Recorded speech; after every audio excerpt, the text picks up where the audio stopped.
Hello everyone, welcome to my channel. I'm really excited to bring you today's video. If you enjoy my content, don't forget to subscribe and turn on notifications. Let's get started. On May 1, 2023, a Cessna 206 aircraft traveling from Araraquara village to San Jose del Guaviare in Colombia's Amazon region crashed due to a mechanical failure. The plane went down in a forested area after the pilot lost control of the aircraft at low altitude due to the engine failure. On board were Magdalena Mukatui, mother, 13-year-old Leslie, 9-year-old Tien Noriel, 4-year-old Moises, and 11-month-old baby Taylor. When the first rescue teams arrived at the crash site, both Magdalena and the pilots were found dead. However, no trace of the children was found. This raised great shock and concern among both the authorities and the local population. The possibility of the children still being alive and lost in the forest prompted the search and rescue teams to act with urgency.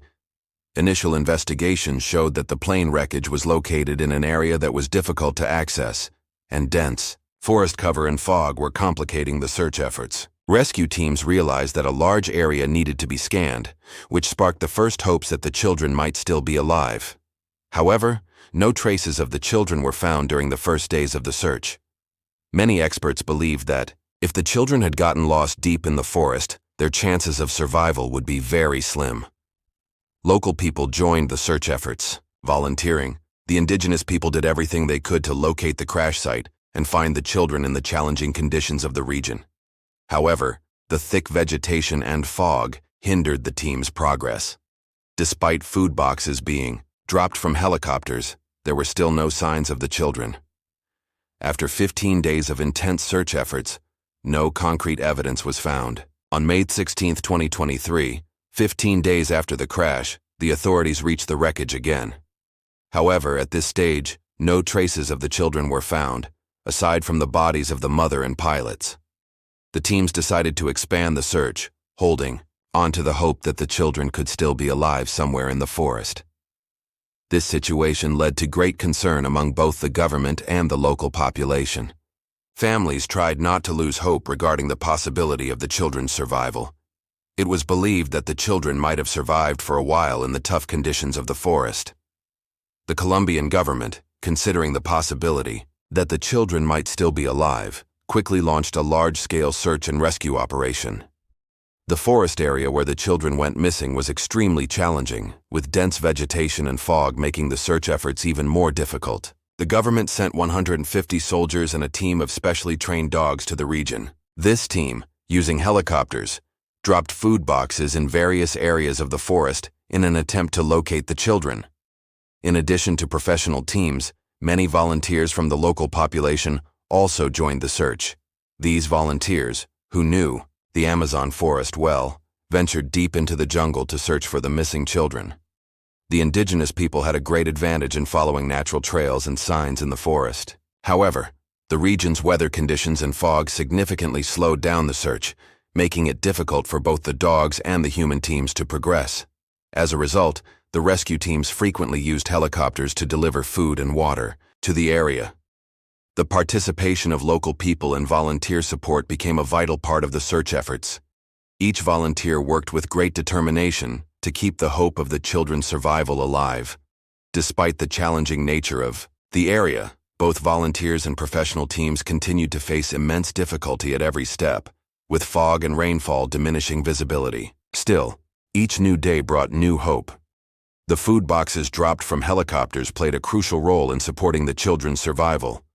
However, despite these efforts, the lack of any trace of the children intensified the search. Teams scanned the area multiple times a day, looking for any signs or evidence that the children might have survived. During this period, a few scattered traces or objects found in the forest provided small sparks of hope that the children might still be alive.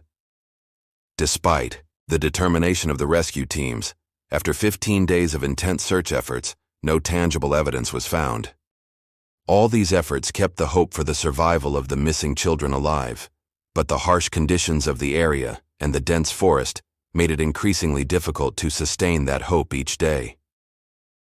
After the plane crash on May 1, 2023 in Colombia, hopes for the survival of the 4 missing children grew with each passing day. As the search and rescue efforts continued intensively, an unexpected development occurred on the 18th day. Colombian President Gustavo Petro announced on the social media platform Twitter that the children had been found alive. President Petro made a statement saying, "The children have been found, and their survival has been confirmed, bringing joy to the public." However, shortly after, the lack of any official confirmation regarding the children's discovery and the absence of photos or documents from the rescue teams created significant confusion. Hours after President Petro's post, the public began to express doubts about the authenticity of the statements on social media. In particular, the absence of an official statement from the rescue teams and the lack of visual or detailed information led to confusion among the public. In response, President Petro deleted his Twitter post within a few hours and acknowledged that he had been misinformed. He admitted that his earlier statements had led to misunderstandings and apologized to the public. This development caused a great backlash, and some criticized the president's statements, leading to a loss of trust. As the public and media's reaction grew, many argued that making such statements without official confirmation was a serious communication error. On social media, citizens expressed their frustration with tags like misleading posts and misinformation, stressing the need for the government to make more careful and transparent statements about the missing children. The loss of trust in the government's statements also increased the public's doubts about the effectiveness of the search and rescue operations.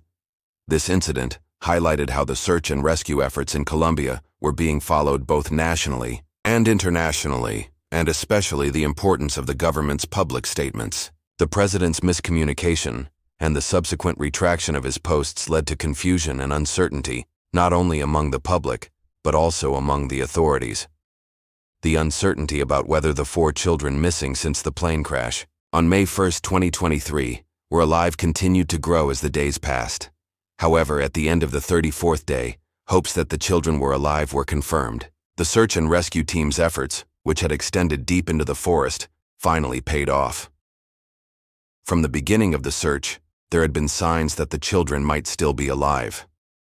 After the crash, items found in the forest such as a baby bottle, diapers, and fruit remains that appeared to have been bitten were seen as strong signs that the children might still be alive. These discoveries intensified the team's efforts and led to a focus on the possibility that the children were still out there.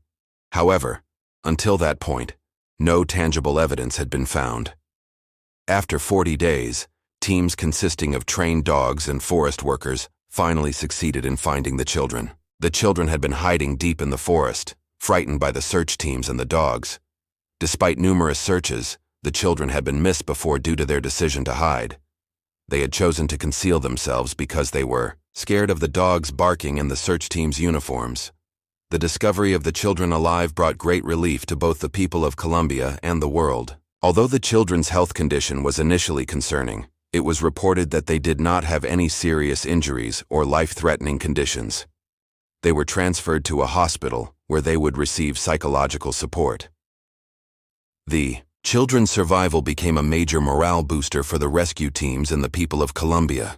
The efforts of the volunteers, soldiers, and local residents who participated in the search were key to the successful outcome, and the determination and solidarity shown during this process kept people's hopes alive. The discovery of the children alive restored public confidence in Colombia. Furthermore, this event resonated internationally, highlighting once again how powerful the fight for survival can be, even in the harshest conditions of the region. The survival story of the missing children in Colombia was not only a matter of courage and luck, but also a product of deep cultural knowledge and survival skills. The children's grandfather, Fidencio Valencia, stated that the most important factor in the children's survival was the ancient knowledge of the Huitoto tribe. The Huitoto tribe is known for its long-standing experience in surviving the harsh conditions of the Amazon region. The children survived in the forest by utilizing traditional survival skills passed down by this tribe. After the crash, the children tried to survive by consuming cassava flour taken from the wreckage of the plane and fruits found in the forest.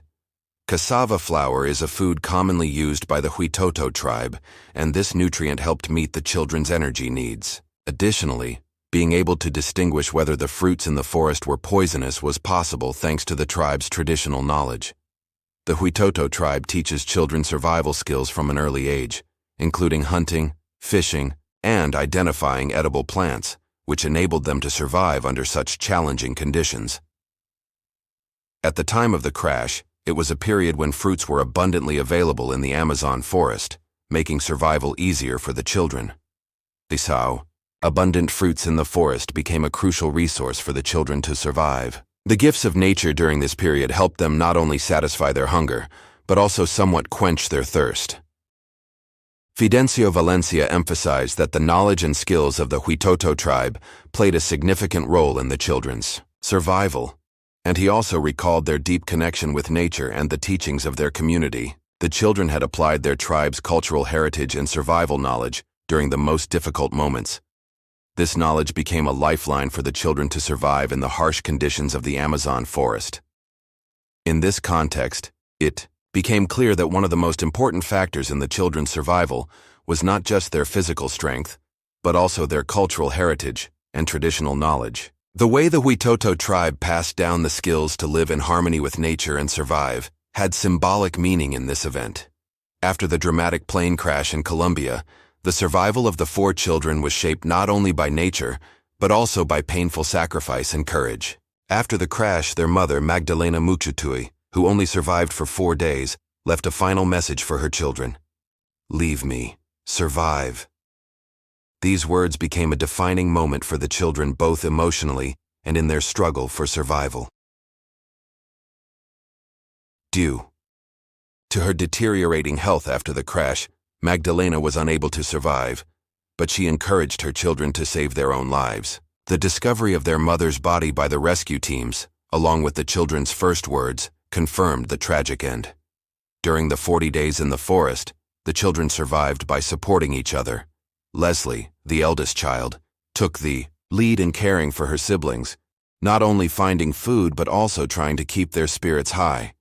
When they were first rescued, the children informed the rescue teams that they were hungry and that Mom had died. These statements reflected the great trauma the children had gone through and showed the severity of the hardships they had faced. However, fueled by their survival instincts and the inspiration they drew from their mother's last words, they managed to survive by staying tightly bonded despite the difficult conditions. The rescue teams finally succeeded in finding the children at the end of the 40th day. Due to their fears and hiding deep in the forest, the children had been missed several times at the spots they had passed. However, after persistent work from the dogs and expert teams, the children were safely rescued after some time. The children were sent to the hospital after health checks, where they were reported to receive both physical and psychological support. The struggle for survival had tested not only their physical bodies, but also their mental health. Psychological support would be an important step for them to cope with the effects of their traumatic experiences. Magdalena's sacrifice played a crucial role in her children's rescue. Her last words symbolized not only a mother's instinct, but also the courage of her children in their fight for survival. The children's story was followed with great interest both in Colombia and around the world, and their efforts to survive highlighted the strength and resilience of humans in the face of nature's challenges.